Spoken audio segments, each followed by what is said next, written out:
We are here. We are here. Welcome to another edition, the first edition of Techniche Tips in 2025. I'm your host, Let's go. Joseph M. Smith, and I'm excited. I got Kenyetta here coming on strong. How are you doing, sis? I'm doing great. I'm doing great. I'm ready. I Coming know, in hold on 2025 already. hot. Okay. Exactly, exactly. And so I was so glad that we get to start off with you first and foremost and make this a really special time together. But listen, if this is your first time, let me know in the chat. I already do see that we have some friends already here. Operation Tech Takeover is in the building. It says peace and blessings. We have Recruiter Cousin here as well. Let's go. So excited for this collab, she says. So excited to have you there. I was actually creating that little video that we had at the beginning. I was like, I gotta get Recruiter Cousin in here. One of my favorite interviews that we had on the show. And so glad that you're able to She the tune in bomb. here. I mean, she the bomb. Let's be clear. Sheethebomb.com. She the bomb. Are Yeah, people no, still saying that? I'm older, so are people still hey, saying that? listen. I mean, we our generation can rock with whatever we want to say. Exactly.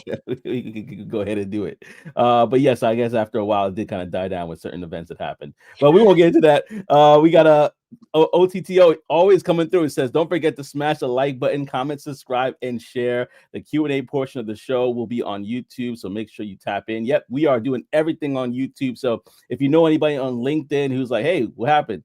Come on over to the YouTube side. We're doing everything over here. So excited to get that in. And then yes, Recruiter Cutter said, "Yo, fam, let's go, Kenyetta, What's my up? girl." Yeah, man. You got that North Carolina connection there. That's Uh, right. and That's so we're right. gonna talk about that and some more. But listen, y'all, I'm gonna drop down the if you know the ticket a little below right there that says subscribe to the channel. If you're not subscribed, go ahead and subscribe. What are you waiting for here in 2025? We are going to be dropping some amazing interviews like the one that we're going to have today. And there are so many other things that we're going to probably unpack throughout the year. So go ahead, subscribe to the show. And if you're on, more of like an Apple listener or a Spotify listener, you could go ahead and look up Techniche Tips and go ahead and subscribe there so you get your episodes, your daily or weekly dose with content that will be great for you. But listen, enough said. Go ahead, y'all. You know how interactive this show is. Put your comments below, but we're gonna dive into it. I want to definitely talk about you, everything you've done, because girl, you've done a lot. So we're gonna just kind of get a little brief summary of all stuff that you're doing right now. We're gonna unpack it, and then we're gonna have Q&A later with the audience so that they can ask Okay. you questions as well. Okay. Where should I start? Should I just start from, Let's start from academia because that kind of ties into what you're doing now as well. Yeah, so I'll just start from when I got my MBA from Carolina, University of North Carolina at Chapel Hill.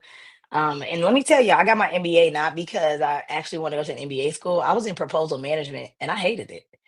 Mm, And I had a lot of experience there and I needed a way to change careers without because I didn't have experience in a lot of other things. So the best way to help me change careers was getting an MBA.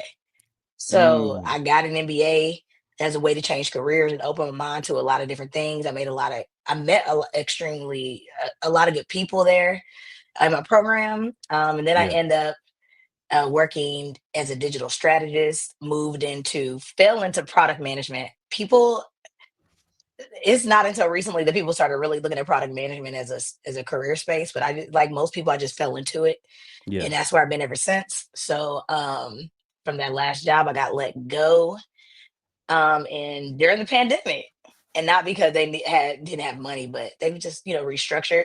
And I've been on my own ever since. So now I have the Catalyst HQ, which we are just completely focused on working with entrepreneurs and organizations to help them build uh, bold businesses and technologies that scale. So, of course, software technology. So, apps, mobile apps, platforms, things like that.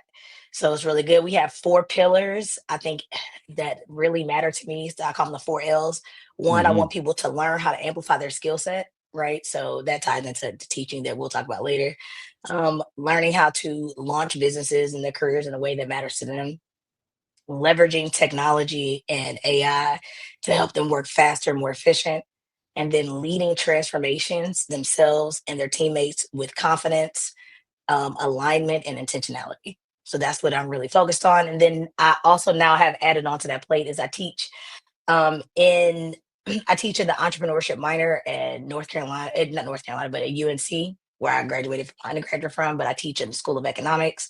Then we have an entrepreneurship minor, and I teach brand for social impact, where I teach undergraduate students all about how to launch impactful brands that have that can make an impact and make money. All right. No shade to Mm, nonprofits, but I believe that people, the best way to start helping people really lean in and help themselves and each other is go out there and get it. Purpose and profit can live in the same space. yeah, I think that's a great point to make, and I think that I want to definitely dive deeper into that. When you mentioned, I'm looking at your, your bio and everything like that. I kind of want to dive into business Okay. development because a lot of times, and that's the area I work in. I'm an SDR as well at an enterprise scale for an AI company here in the U.S. and dealing specifically with contact center stuff. That's what we deal with when it comes to AI in the contact center. Can you talk about the importance of an entry level position such as business development, how it can shape you and form you for all the things that you're doing right now, including entrepreneurship? Yeah, yeah. One of the main things I think that anybody one in entrepreneurship or anyone in the or looking for another job is what sales helps you do is articulate your value. Mm, Right. That is one of the key things that salespeople have down packed is they've learned to articulate value in a way that resonates with their customer base. I think that's what entrepreneurs have to really hone in and do. I think that's what people who want to switch career fields have to really hone in and do is understanding how to articulate their value. And that's what I think the main piece is. mm. What do you think Yeah. about that? Yeah, I absolutely agree with that, especially from my background right now. It's articulating value, it's understanding, I mean, it's pipeline generation for those that are not Yeah. familiar with the term. And Mhm. a company needs that in order to survive. A business needs that in order to survive. So I like to call it, we're like the lifeblood of an organization. Because if you don't have pipeline generating, you have things coming in regularly, then you're going to be in a little bit of world of trouble. How are you going to pay your bills? How are you going to take care of these different things? So so that's the way I kind But of it look at it. starts But pipeline starts way before the sales process, right? So I Mhm. think that a lot of times what happens specifically in any entrepreneurship journey is that people jump to sales without actually formulating the value. Sales cannot Mm. sell anything if they don't understand the value of what they're selling. Yeah. So that means you need to do the foundational elements first, right? Understanding the problem, and what I like to say is that there's two types of problems. There are problems that people want to solve. There are Yeah. problems that people want to pay to be solved. You need Mhm. to ensure that whatever problem that you're solving is the one, especially if you're here to make money, is Yeah. that it's the problem that people are paying to be solved, right? Yeah. Understanding the target, inside and out. Understanding your positioning against competitors, because I think that that's super important. Oh, yeah. Then we talk about because understanding where you fit in with competitors helps you understand positioning, right? Mhm. And then jumping into, okay, what's the customer journey look like of know, like, and trust? That's the easiest way to think about it, right? Do they know me? Do they like me? Do they trust me enough to purchase? And so what is the foundational elements? So now we get into the marketing part. The foundational elements is to help sales get warm leads so that you're not struggling from the bottom up. A lot of times, specifically in tech companies, they go hire sales reps, Mhm. right? And don't have foundational elements in place. Mhm. Okay, because Yeah. everybody's trying to skip the know and like. They're trying to skip the trust, Yeah. right? And so that's typically the biggest thing. So because you want money, right? Like let's be very Yeah. clear about that. People want to Yeah. make money. People are not in business for just to have a business. People are in business to make money, and there's nothing wrong with making money, Mhm. right? But it actually depending on the field and where you're at, depending on who you're targeting, what the field is, it takes time in order to get there. Right. So while sales is a lifeblood, there can be no good salespeople, right, doing their part if the foundational elements are not set. Now that's not to say that foundational elements don't change over time because they do, right? That's a living document. Yeah. Because the more information you get back, the more you understand whether or not you're headed in the right direction. Mhm. And what we're talking about, y'all, could be applied to any sort of business that you have, whether Yeah. it's writing a book, whether it is the pottery that you're selling. Yep. This is foundational. So listen, go ahead and share this with somebody who's an entrepreneur, because this episode is geared towards that. Those are people that are even working in sales, those people that are working in other areas and trying to think about making that pivot. We talked about that earlier. Yeah. So like bring those people along, invite them to the show because this is going to be a really good conversation. And so let's talk about that for a second. Mhm. Building trust, right? You're Yeah. building trust. What would you say? Because you do consultancy, what would you Mhm. say is the number one way for companies to start building trust with their audience? Um, I would say the number one way to start building trust with your audience is to help them understand that you understand them. Mm, A lot of times people forget that your business is not about you. And so you center typically what happens is you're centering everything in your business around yourself. But your business is actually in service to others. yep. So if you are not understanding what the on the other side of that, who you're serving, what their needs and wants are, then you'll never make that connection. You'll never create that space. You'll never create that get to know me factor. You'll never create that like factor or not like because actually want to people to dislike you. People think they Mm, want everybody like, no, you don't. You want people to dislike you because those are not the people you're trying to serve, right? hmm. So that they can trust you enough to buy, and not just to buy once, but to buy over and over and over again, right? So your goal as an entrepreneur is to get people to remember that you're in service to a group of people with whom you created a product that you know for a fact that they need, which will help you make the impact you want. That's right. That sounds and really good stuff right there. Y'all go ahead, put in the comment section. We already got Recruiter Cousin saying your business is in service to others. Absolutely.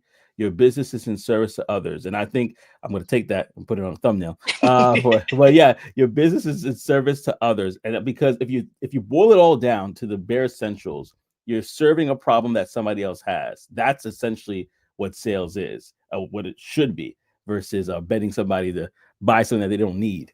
It's a problem that they have. Right. I Um, mean, yeah, go ahead. but needs and wants are relative, right? I think Hmm. people always focus on it's kind of like price, right? Let's talk about pricing.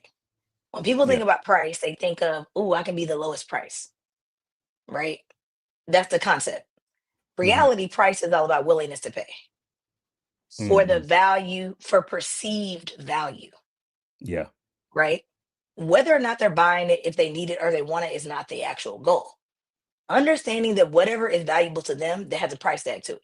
What is the willingness to pay for that value, right? So I get people out of that thought process of saying, "Oh, I'm going to be the lowest price." That don't actually mean shit. It don't mean anything, right? Walmart plays in the low price as a strategy, Mm. right? Target plays is in a different strategy, right? They provide a different type of quality. Their customers are a little bit different in that way, so they provide a different type of quality, which calls for a higher price that people are what willing to pay, Mm. right? People are buying Louis Vuitton at that price because it's a willingness to pay there because Louis Vuitton has a target audience that they understand very well. That is willingness to pay for that price on depending on the perceived value of the product. So I Yep. think people need to always think about that, right? 'Cause I hate when people get into this conversation with entrepreneurs about price. The price is the price, but the price should be based upon willingness to pay for your particular market that you're targeting. It's not a Mm. right or wrong activity, right? And that leads me to the next point of I think a lot of people, specifically people of color, get trapped in that space, right? Mm. Right or wrong. Well, I got to charge the right price or the wrong price. No, you don't. You got to charge the best price. Yeah. You got to understand willingness to pay, right? So that gives you a broader spectrum versus only two answers of right and wrong. It gives you a spectrum of things to think about. What's the degree as to which I can do these things, right? Right. Stop Mm. boxing yourself in. Business there ain't nothing in business that's black and white. Nothing. Mm. Mm. There is nothing in business that is black and white. Thumbnail number two. Yeah, I Yeah, mean but no, it's you yeah. play in the gray. Mm. You play in the gray.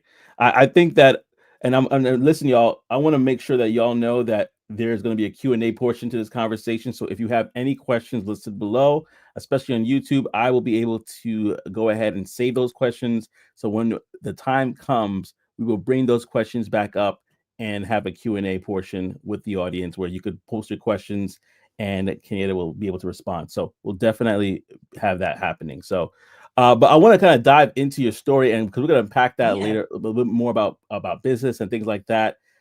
In regards to your transition, you went from being a BDA, a business development associate, and then you got into North Carolina, and then you got into grants and contracts. Like, how did that transition happen for you? Let me tell you something. I'm like the master pivoter. I always say that. So I was working in business development. It just so happens to be in the grants and contract space. Okay. So that was still native to that. So then I ended up moving. I moved on from there. I think I was there for 2 years. So let me be very clear. I'm not sure I've stayed on a job longer than 2 years. Mm, Yeah. let's talk Yeah. about that I too haven't, later but on. and it hasn't, me changing jobs has not impacted me getting another job. So Mm, I want to be very clear about that. It never impacted me getting another job. Um, so I went there, I went to NC State, then I went to UNC. mm-hmm. Those are both grants and contracts. Then I stayed in the proposal management space at another company, stayed there for 2 years. Then I went to another company, stayed there for 3.9 years. That's the longest I've ever had. 3.9. 3.9. And then I started working for myself.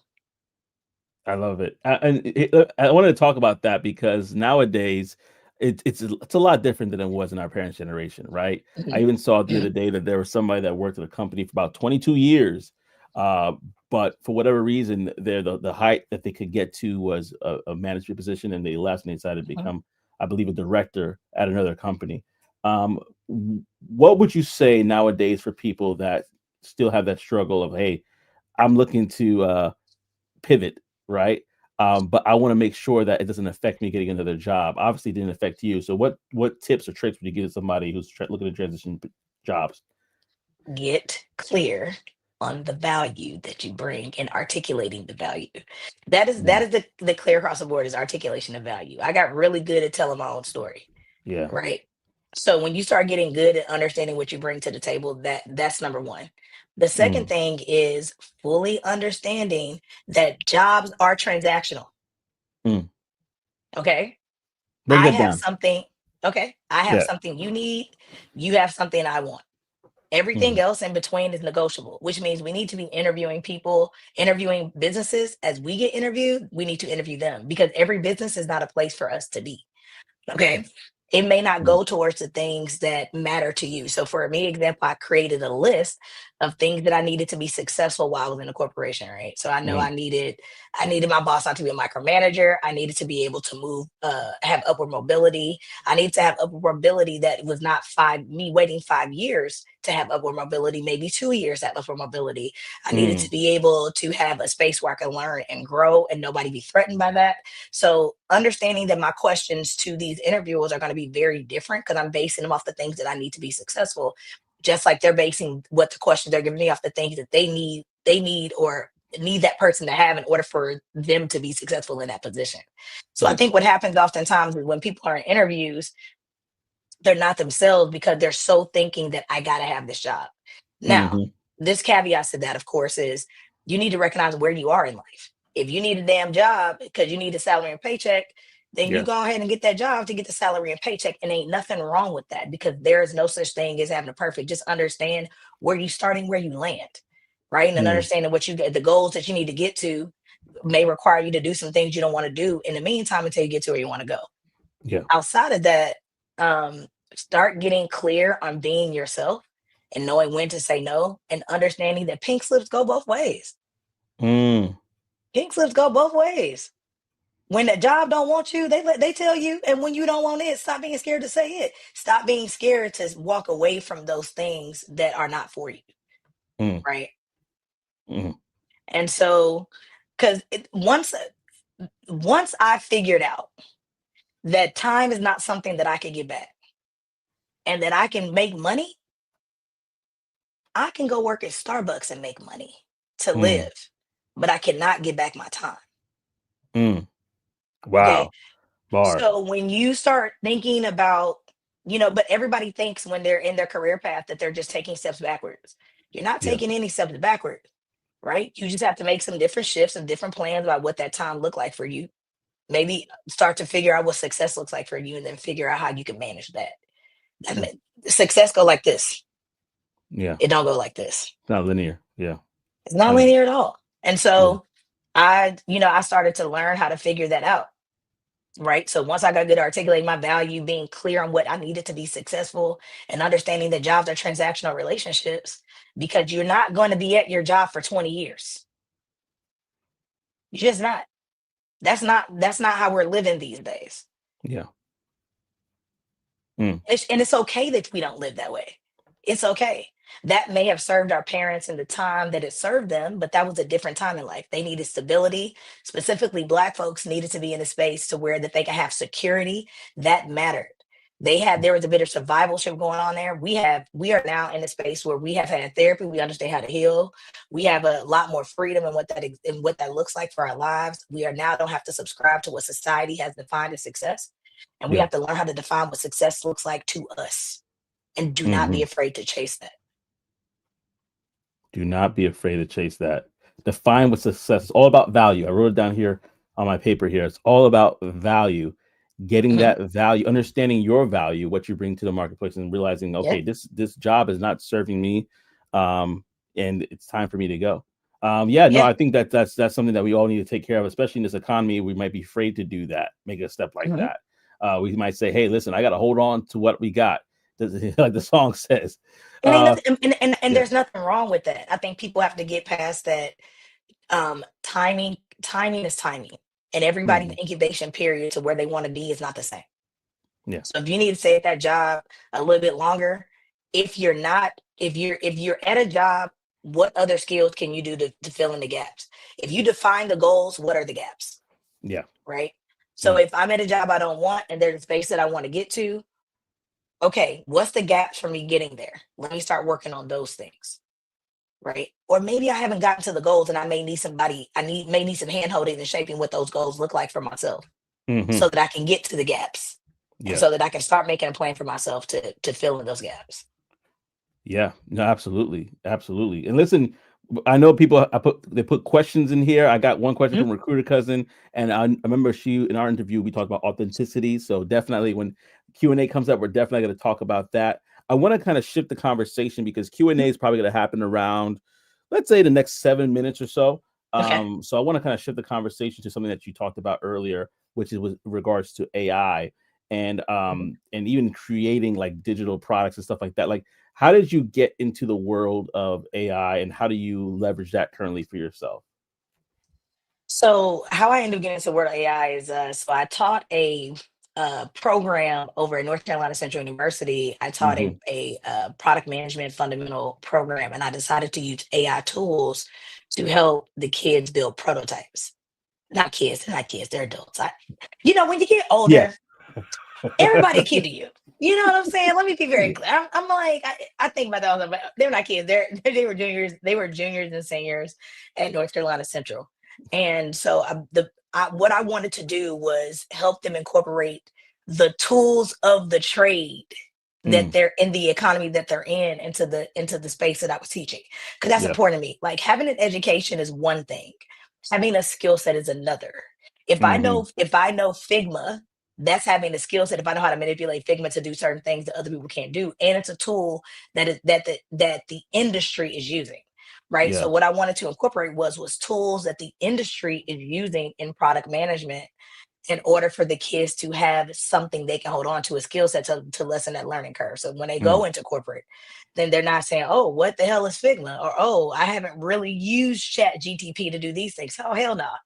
Y'all gonna go into corporate and you're gonna be like, "Oh, I've used ChatGPT and here's the things that I've done with it." yeah. Beautiful. Beautiful. And in regards to that, what are, because you kind of were just alluding to it. I don't know if you could give away the secret sauce, but Yeah. what are, I mean, maybe one, like what is one way that you taught Mhm. your students to leverage that, and then everything else, y'all, you gotta go dissect it Yeah. with my So girl. so it's but I am gonna I'm gonna have a program designed for people who want to learn how to build a business and build software, right? Yeah. Because I think it's important that I want people to become thinkers and doers, Mm, right? And it's easier to do that when you have somebody guiding you along the path of understanding how to think so that you can do. yes. And so it's gonna be called Work With Me to MVP. It's AI edition, but it's gonna be real cool. Same thing. But Easy way to think about it is I can tell you how I do some things. So for productivity, um, I actually use ChatGPT and Claude. So I created myself, Mm, right? clones. So that I could, yeah, created myself as a coach so that I can coach myself. So I uploaded some documents. And you can do it two ways. You can go, if you have ChatGPT, you can go in there and you can use projects. You can upload some documents. You can coach it along to the type of question you want to ask. Hmm. So to know you and pull from those documents so that you can start asking it questions, right, about different things. You can do the same thing in Claude, right? Claude, you can do the same exact thing. Claude is a little bit more friendlier as far as building that type of project because OpenAI's projects is fairly new, Yeah. but I've done it in both. So that's how I've used to leverage it. Now there's some other ways that I've leveraged it. So prime example, I'm bringing technology into my classroom. So I plan to do, or what I'm working on right now, is I'm building some chatbots, not chatbots, but some like custom GPTs for my class in specific areas of things that I'm teaching them, so that they can interact with the tool and be able to build value props. I have a value prop GPT. I'm gonna have a Mm, persona GPT. So those are some of the things that I'm already building to incorporate this type of technology into the classroom. Right? nice. Students need to everybody needs to be familiar with how the technology works. I've held a couple workshops teaching people who own daycare centers how to use, chat GTP or automation in order to be able to automate marketing and operations. I've taught some AI versus humans to entrepreneurs and business leaders about how to think and what to look out for when using these type of tools. So that's how I end up getting into it. It's understanding. I want everybody to be clear. Business is business across the board. A new technology is a new technology, but the things remain the same. You need to understand the goal so that you Yeah. can understand how to use it. Yeah, absolutely. You need to understand the goal so you can understand how to use it. We got Tech Yeah. Coach Ralph in the building. Like I said, Happy New Year, everybody. He says good morning to us both. And Hey, it's funny that he's here as well because we were actually at a conversation on Talk That Tech last year where he shared a clone that he created for himself because he does oh, that's coaching for dope. people looking to transition, and so it's just perfect timing for him to come in right now. Hey, Coach Rob. I help people, product people who are in transition, so aspiring product managers. I coach in that space, uh, Mm. in particular. Yeah. I love that. And that actually is a great pivot to what I was going to ask next, which is about Mhm. product management.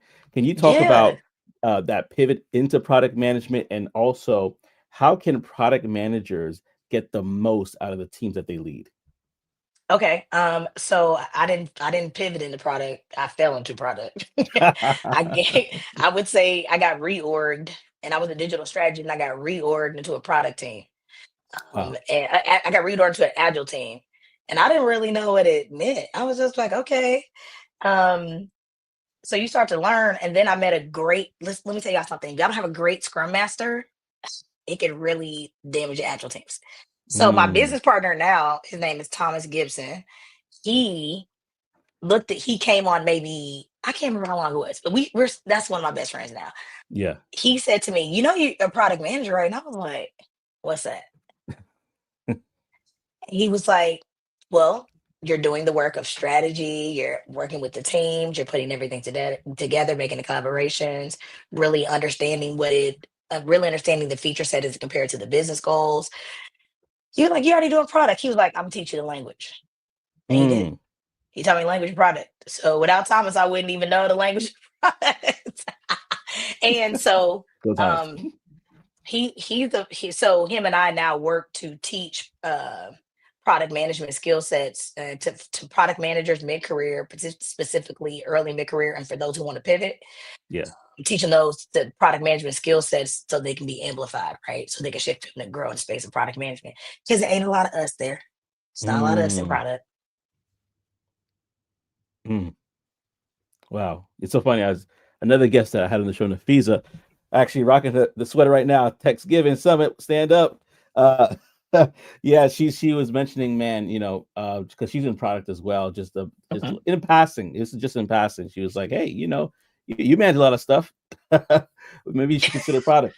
But because for those that don't know, I have a household, a full household. My wife and I, we have 7 children. So We Ooh, got homeschooling and a lot of other stuff that we do. I have 2 podcasts. So she's like, you manage a lot. Maybe you should think about product. So it was like a I little mean, bit of a that's a joke. thought. Yeah, food for thought, right? But no, this is excellent, and I want to just kind of say, as you can see below, Q&A is coming up. I want to first of all thank you so much for coming on and dropping gems Thanks. already, and we haven't even got into the Q&A portion of the conversation, so this is going to be fun. Coach Ralph says, "LOL, I know someone who did that too, fell into product, I believe." That's what he was saying. Everybody I know, especially how long I've been in space, so it's been about 9 years. We didn't just apply to a product job. We just kind of fell into it through a reorg. Because typically, what happened was Mm, that the organization went through a digital transformation, which means they went through an agile transformation, which now everybody did either agile teams or squad teams. So a lot of people yeah. became product managers. Mm, mm, yeah, just like that. Just like that. Well, hey, that's how it happens sometimes. That's how it Yeah, happens sometimes. Wait, I got another comment here. I believe a friend of yours says, I'm mentioning Thomas as someone teaching you the language. This reminds me of how much mentors, sponsors, and peer coaching matter. That is such it a good does point. matter. It does That, matter because um knowing the language of tech is half the battle. yeah. There's a specific language that product people speak. There's a specific language that salespeople speak. There's a specific language that developers speak. And you start to understand that language, it puts you in a different field. You don't have to always be the best if you understand the language. Mm, that's right. And listen, this is the time of the conversation where we're going to, like we talked all conversation long, pivot, and we're going to have that Q&A portion right now. So listen, if you guys, if you have not already submitted your questions, go ahead and submit it. I have one from our very own friend, recruiter cousin in the building. She said, "How have you used AI education and business development together to automate what you do?" Mhm. So one thing is in my educational space, I definitely use it as a tool. So like I said, I've used it as a tool specifically to help students build out prototypes. So, Hmm. and I think it's important is because now we've come to a space where you don't need to be technical in order to build shit. And Hmm. so I've leveraged that part. Um, from the AI automation side, most people don't know this. I leverage it. I now created a podcast coach to help me Mm. write podcasts. I plan on starting my own podcast. So I created a space to where I can so that I don't have to think so hard. Yeah. I'm not naturally a good writer, but I'm naturally a good speaker. Right. So Mm. getting into a space to help generate those ideas. So use AI as a thought partner when it comes to that, being able to train it in that way has been supremely helpful. I've even used it with some of the clients that I've used to help me build out strategic plans for them, Mm. and being able to understand some parts and gaps so I can have somebody to go back and forth with. When you're in entrepreneurship, it could be a very siloed place, right? So I've learned to use AI in the space to help with that thought partnership. Also with automation as well. So you have AI and you have automation. They can be fused together. They can be separate apart because people have been automating stuff for a long time. Mm. So I'm in the process of automating my onboarding right now. Uh, I think that's super important. Some more projects that I've done, helping write user stories, things like that. Love it. Love it. And so, yeah, as the questions are coming in, go ahead and put your questions below. I'll bring them up one by one.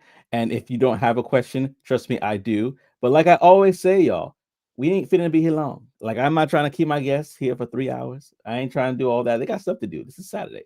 So, so if you guys don't have the questions rolling in, I will end things earlier. But if you do, perfect. We'll keep it going. But yeah, and so it kind of goes back. I want to go back to this statement that was made earlier in regards to mentors, sponsors, and peer coaching and how that matters. And I want to kind of just take a moment as people are writing their questions below. Can you kind of dive into maybe somebody that you haven't mentioned? You mentioned Thomas, but is there someone else along your journey or multiple people that you want to give a shout out to on how they impacted you to get you to the next level? Oh man, yeah. Outside of Thomas has been super impactful. I would say my executive director of the entrepreneurship program over at UNC. Mm-hmm. When I first started teaching, I had never taught before. Mm, So I'd never taught before. So it can be intimidating trying to build curriculum for a classroom. Yeah. And what he said to me, he's like, you know more at the tip of your pinky finger than they do. They're trying to learn from you. Mm. He was like, so if you understand that part, you can, he said, understand that part and understand to have a flow to your class. So what he would used to do is he taught me how to do a run a show. You know how you do a run a show for a event? He taught me how to do a run a show for my class. It made Mm. my class flow so much better. It So helped me not feel so trapped yeah, can you break that and down feeling for like I had to people? lecture. I don't want to Yeah, skip over so that. Yeah. yeah, so what I do from in my class, one, I don't want to teach a lecture-based course where students are staring at me. Mm. You know how hard it is to teach when people are just staring at you crazy, right? Yeah. I don't want to be that. I Imagine. didn't want to be that professor. I didn't want to be that person. So I broke it down to increments. So he told me to break it down in increments of time on what I can do. And then I consulted someone else about the same thing she does. She's assistant professor as well. Mm. So I had my first time as me making connections with the class, teach, and then do. So I'm always going to make connection. I'm always going to teach whatever it is I'm going to teach for that day. So I treat every class like a workshop. And Yeah. then the third thing is I'd have them do. So whatever we did, whatever we learned, they learned, I have them practice and present. Mm. Right. Yeah. You're not gonna sit and stare at my face all day. You're gonna be doing some things. Cause my goal is that I'm a skill-based person. I Yeah. want to teach you the skills to do something so you can think and then do. That Mm. is important to me. I don't want to give you something where you're not thinking and doing because it doesn't make the connection till you start the doing with the thinking. Yeah. Right. So that's what I conceptualize that around. I had one of my friends, my friend Nicole. She was very pivotal and me really pushing myself and being supportive on my entrepreneurship journey, starting from my MBA program. In my Mm. MBA program, it's a top 20 program. I did the executive program, No. and I really honestly did not think that I was going to get in. Mm. I didn't think I was going to get in. And so, because I didn't think I was going to get in, I just wasn't going to apply. Right. So, and one day she got on the phone with me and I was telling her how I was feeling. And she said to me, do you want me to listen or do you want my opinion? Mm. And I was like, no, I trust you. I want your opinion. She was like, I don't give a fuck about what they saying. It's that words. I don't give a fuck about all that. She was like, I applied to a lot of schools and I didn't get to them. That doesn't mean you don't apply. Mm. Right. She was like, so now mind you, she's in a PhD. She was in a PhD program, doctoral program at the time she was Mm. finishing up. And she was like, so it doesn't mean you don't apply. She was like, Mm. so I think you need to apply and you also need to send me your essay and you need to send me your essays before you submit them to the university. Thank you. Mm. I said, oh, well, I guess I'm applying. And then as I got on my entrepreneurship journey, she was very supportive of that. Right. Mm. Whatever I needed. I had another classmate. Um, I had a classmate in my MBA program who, when I was let go from my job, you know what the first thing she said to me? She said, it feels good, doesn't it? Mm. And she says, no matter what you need, I don't care if it's food, I don't care if you need somewhere to live, anything, you can come stay at my house. Wow. That was a champion there. She saw. She Exactly. saw. Yeah. That was a champion there, and we need a lot more of Sometimes, those. yes, sometimes you don't need to just be a champion with your mouth. You need to be a champion with your actions. How can Yeah. I support you? Yeah. Right? What does support look like? Right? Because entrepreneurship ain't what you see on social media. Mm. It's not entrepreneurship is not e- 10K in 10 months or I make six figures yearly. It is not that. That is Mm. not how it looks for majority of the people who are in entrepreneurship. And people are so silent about that. They are so silent that there will be months where they have that they are not making money.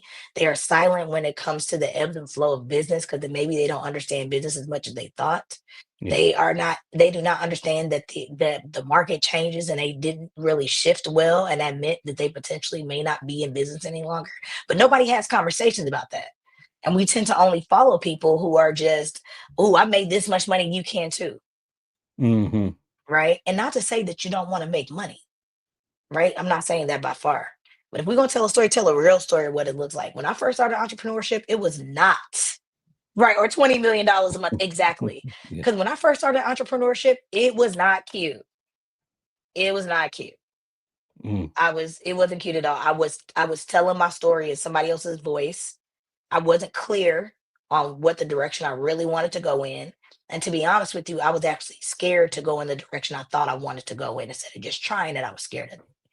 And Yeah. nobody talked about those things and how if I had picked the right coach earlier on in my journey of pivoting into that space, I would have had a way better time because it wasn't because I didn't know the knowledge. A lot of times people think they have knowledge gaps. Yeah. Sometimes you don't have a knowledge gap. You actually have a confidence gap. You actually have an Mm. accountability gap. You actually have a strategy gap. You have so much going on in your head sometimes that you don't actually know how to get it out into a pathway for you to get to point B. Mm. You said confidence gap, strategy gap.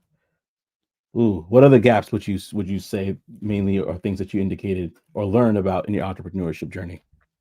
Uh, and 'Cause you mentioned confidence, comparison. Yeah, I think that, comparison. yeah, I think Mm. people spend a lot of time comparison.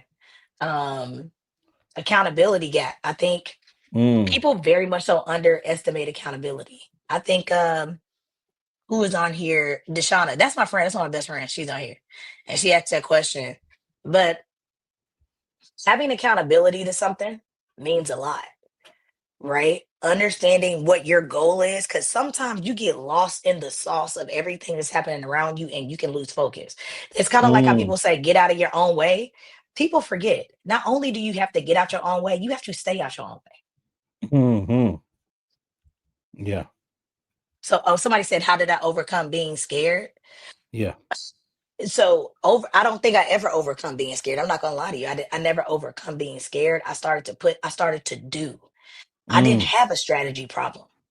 I had an execution problem, right? Ooh. Because I was scared of being wrong. That's why I Ooh. say Ooh. all the time is that this is what I teach to anybody the people that I've taught to think about. I was like, we don't go for right or wrong. We go for best.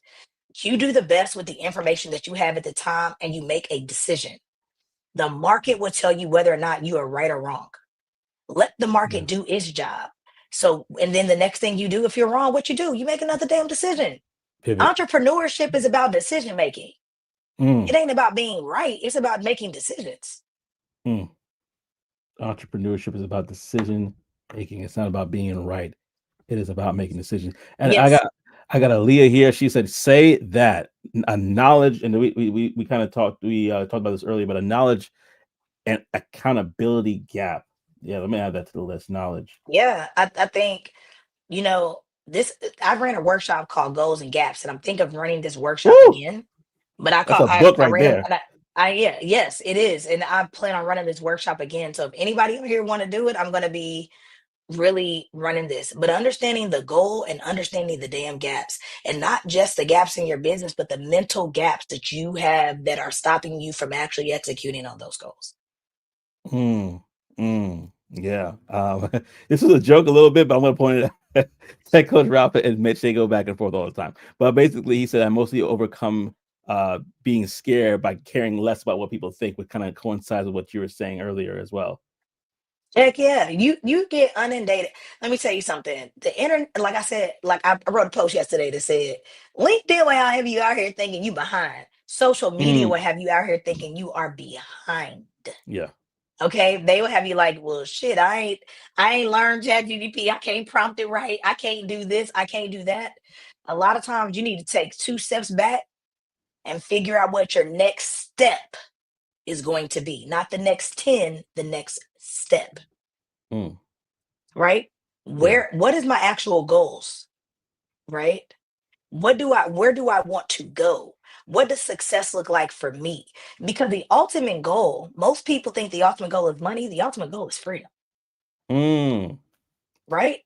the ultimate goal is freedom. How do I get to freedom? Right? freedom, time freedom, financial freedom. How am I understanding the freedom that I'm trying to get to? Yeah. Yeah. The ultimate goal is freedom. In fact, is this the person you said was your best friend? I Yeah. just want to. She says yes. Do the best. Make the decision and pivot. And I totally pivot. agree with that. I think Ralph said it's important to review whatever. Yes, I think so too. I think again, that's what putting a strategy in place to do for you.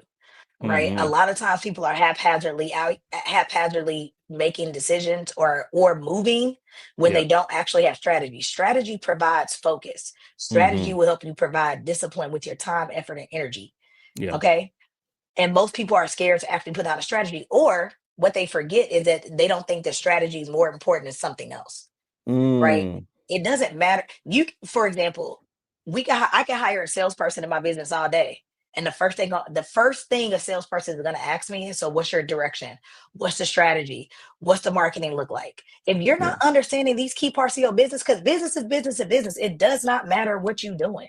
It Yeah. You doesn't have the matter. essentials. You need to have the foundational elements of business. I build technology, and guess what matters with technology first? Business goals. Because what the hell are we building? Mm. Right. So Mm-hmm. this is why I always discuss, at least for me, one of the capabilities I have at the Catalyst is business strategy, product development, software development on AI. Because you have to have the foundations of the business goals so that you can connect technical outputs to business outcomes. When Yeah. you're an entrepreneur, you need to understand you actually have finite time. Everybody has finite time. But as an entrepreneur, because you are literally wearing every hat, you have even less time to do a lot of things, right? So that means that your time needs to be focused. Where the hell are you going and what are you doing and what are the steps you taking to get there? And they need to be targeted and they need to be focused. People need to start also being okay with asking for help when building your strategy. Yeah. Oftentimes, your business is right here. Let's take a step back.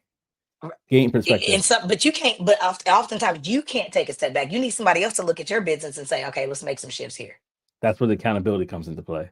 That's where the strategist. You need to go hire somebody else that can strategize with you, not just Mm. be accountable to the plan, but help you build the plan. How many Mm-hmm. times have you felt like you had all these things in your mind, and you're like, and Yeah. then somebody comes in and is like, And you're like, "Hey, oh, let's start with this first. All right, let's move this out the way because that actually doesn't go to the goal that you was talking about. Let's yeah. stay on task. These are the tasks we need to be thinking about. But you need somebody to do that. It's okay to be handheld through strategy. It's okay Mm. to be handheld through your business. Why do you think that Mm. rich people go hire mentors that don't have no type of curriculum you see online? You know why? Because they need somebody to understand where they are. They need somebody who can mentor them in that space. They need somebody to give them direction in a way that they haven't gotten it before. They need somebody to understand them in a way that they haven't before, and not just their business, but as an entrepreneur, who they are, Yeah. and give them the push that they need. And sometimes when they trip and fall, extend their hand out because people need to be handheld, and ain't nothing wrong with that. Mm. The comments are flowing. I have a question Yes. that I'm going to try to remember after this. But I got to go to the comment section because it's flowing right now. I hope you don't have a hard stop, by the way. No, I'm good. It's I'm good. I'm good. starting to come in right now. Aaliyah, shout out to Aaliyah, by the way. We were at Thanksgiving together, but also she's been on the show before. Go ahead and check that episode if you have not already. We talked about neurodiversity and all these different things when it comes to being productive and all the different things that ties into just tech and transitioning and pivot and other things as well. It's a lot. It's a good conversation. So go check it Oh, out. I'm looking for that. But she had a good comment here. A lot of people get into information overload because they think they have a knowledge gap when the whole time it's a lack of confidence. Aaliyah say that. If she is not lying, most people a mistaken knowledge gap for information overload. And Mm-hmm. the reason they have information overload is because they don't have a plan. They don't know what they're actually trying to get out of it. Right. Like, Mm-hmm. for example, when I want to build something or know something, I learn so much better when I'm like, well, my end goal is to build this app. So what do I need to know to learn this part? And Mm. then I can make an inventory assessment about what I already know. And then I can figure out what the gaps are. Right. But a lot of times, specifically with AI, because let's talk about that, people are in a river of information. and you're like flailing. You're just like, oh, I gotta learn prompting. But then they just told me to learn agentic workflows the other day because they said I was gonna be left behind in 2025. But then OpenAI AI came with the 12 days of Christmas. I don't know those. So imagine what's going on in your head because you don't even know how to do it. When in reality, you can say, hey, I need to get more efficient. And I got this task. I need something to talk to. Let me see how I can use artificial intelligence to make that happen.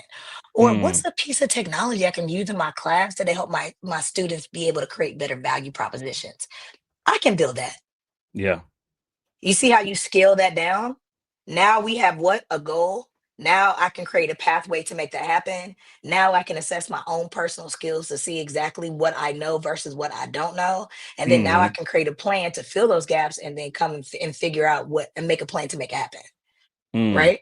yeah. Exactly. It's always about leverage. Nothing is the goal. It's always about how do I leverage the current stuff that I have today in order to get to where I want to go. Yep. How do I identify the gaps so that I can fill them? How do I identify the gaps so that I may delegate them to someone else if that's not what I need to be doing, if I have the coin to make it happen?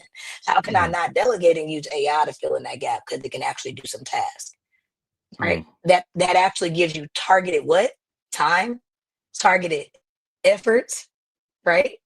yeah. So now I have the targets that I need to control that. I can't be everything, but I can see how it relates to me and what I'm trying to do. Well said. Well said. And that goes for a piece. Writing notes, writing notes, writing notes. And that's right. Money is only the vehicle. That's talking about freedom, by the way, earlier. That's Um, right. and it's Tech Coach Rob also said for me, it's also important to create competition to push you. Interesting. Creating your own competition. Is that what you mean? I just want to make sure I understand that clearly because that's a very good point. Creating competition or having competition so that way you don't stay stagnant, but you're pushing yourself forward. I believe that's uh, or even identifying competition because the competition might already be there, and just Mhm. identifying that. Mitch said, "I agree. Schedule for everything if I can. Time cost calculator." Which Tech Coach Rav also said, also value your time, calculate the monetary value of every hour or minute for the year, and budget your time wisely.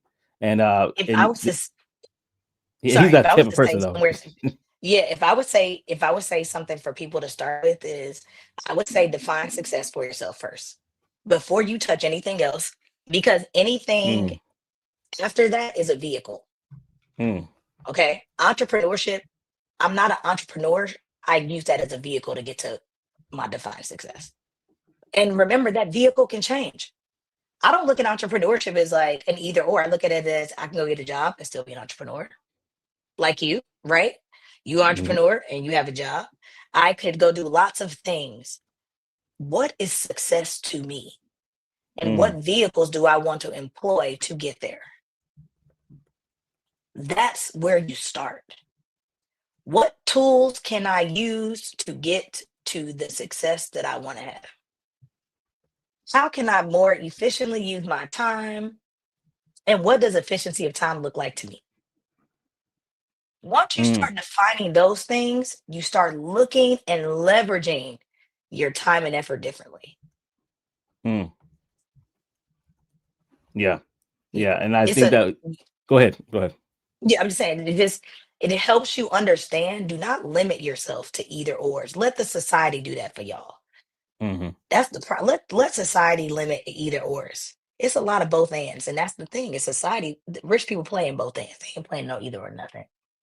Mm, mm. I can have a job. I can make millions of dollars. I can create jobs. I can do this. I can do that. Stop creating the limit on yourself.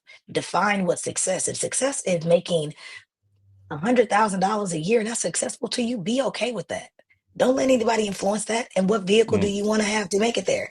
If that's entrepreneurship, is that getting a job?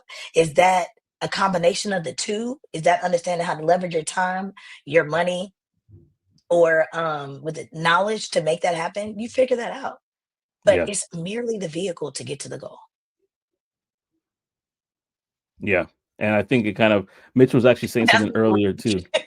Yeah, I think most people want to be 100% perfect, but they just can't. And I'll try to keep all the comments. But yeah, we have also uh, uh, entrepreneurship is a lifestyle. I want to definitely let you tackle that for a moment. But let me go back to this part.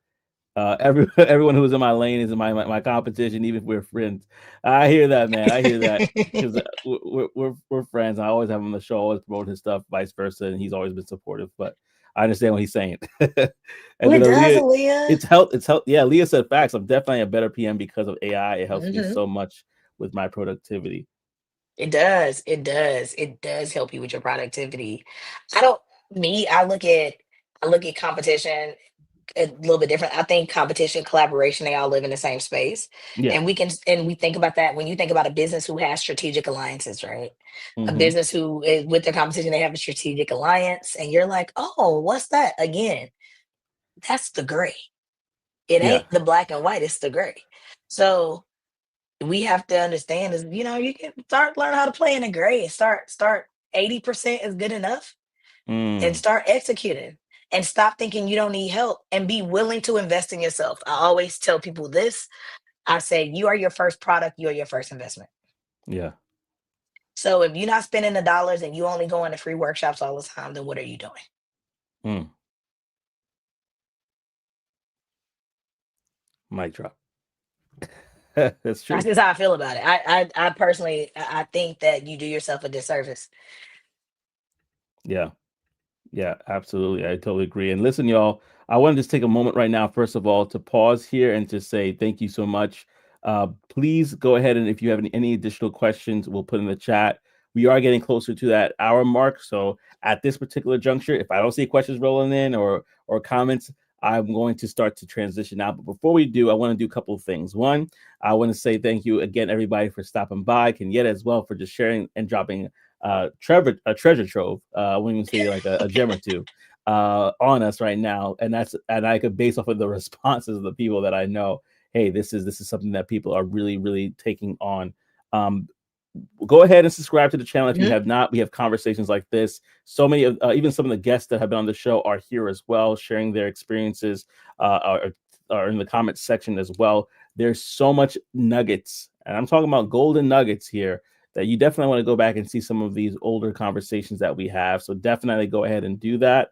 Also, I want you to give you an opportunity to promote Kenyetta, all the services that you provide, the coaching and mentorship that you provide as well. I'm For gonna let you sure. have them like, All right. So if anybody is really interested, if you have an organization or entrepreneur who is really interested in creating bold strategies because you feel misaligned and are mm-hmm, ready to lead and move with intention and alignment, that's what I'm here for. So I do strategy sessions in that space or not only strategy session, of course, but I'll be having some programs coming up as well for entrepreneurs. And also, if you're in product, I really love helping product people. So if you're in product and you are an aspiring product manager who's looking to pivot into product, or if you are a mid-career product manager ready to amplify your skill set and really level up and make some, excuse me, make some shit shake, then let's go. So that's where you can find me. If you are looking to build software, I have a software arm on my consultancy. It's not a lot of black people out here that's building software. So, come on and work with mm, your girl. I've man, been known to, build MVPs in under 6 months. So Swiss Army knife right here, I not would to be say played I with. stay in my lane. Strategy, product, coaching. Love it, love it, That's right. love I'll it. be doing some AI training. I'll be doing some AI training probably towards the end of the first quarter. I'm getting some things ready for that. So Listen, y'all, if y'all are not connected with her, I'm gonna, if you don't mind, I'm gonna show yeah.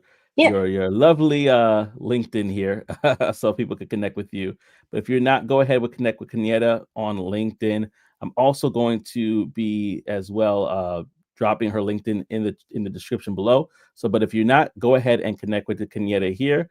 As you can see, she has a lot going on. Definitely connect with her. Definitely show her some love and go ahead and say, how do you do? You know, add her as a friend and go ahead from there. Oh, wait, you talked about investment, and I think the crowd heard you. And we got Tech Coach Mhm. Ralph dropping in a $10 super chat saying, "Great show, thank you, Thanks. Kenyetta. Appreciate you doing that. All proceeds will go to helping this channel grow. So I appreciate that. That's awesome. Thank you so much, brother. Appreciate that. That definitely means a lot. When we have super chats, we got to stop the presses. So thank you so much for that. And yeah, he said right there, you are your first investment, right? That's So you got to right. keep on investing in yourself. I wanted to go back to this before, if nobody else has a question, I want to go back to, I believe it's pronounced Broadest International Group Network. Their comment was entrepreneurship is a lifestyle for me. And Mm-hmm. I know you kind of said it. Hey, listen, that $10,000 a month, that 2 million, Mitch said $20 million a month that you see on social media is not the real. Can you talk about a day in a life? I guess yourself as an entrepreneur, how does that look for somebody that's like questioning if they want to get into that space?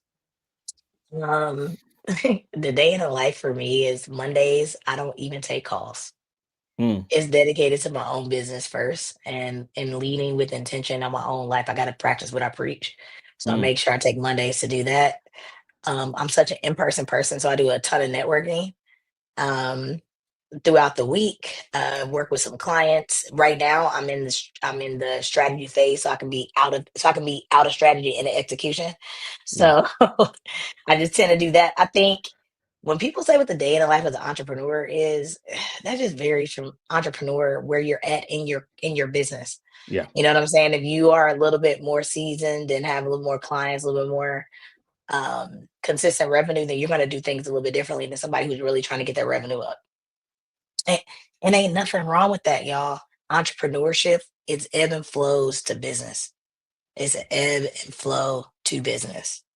yeah, So hopefully you understand that and that you just have to do the necessary things that you need um, for yourself and your business at the specific times that you need them.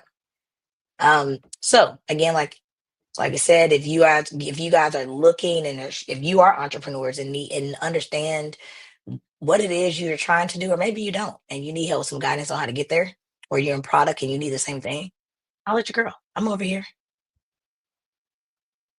Yeah, I know, love it, love it, love it. right? Yeah, I love it, love it. No, yeah, take a we're streaming, we're live, so this is live. So things happen, but no, yeah, no, this is awesome. And speaking of shows, right? You have Mhm.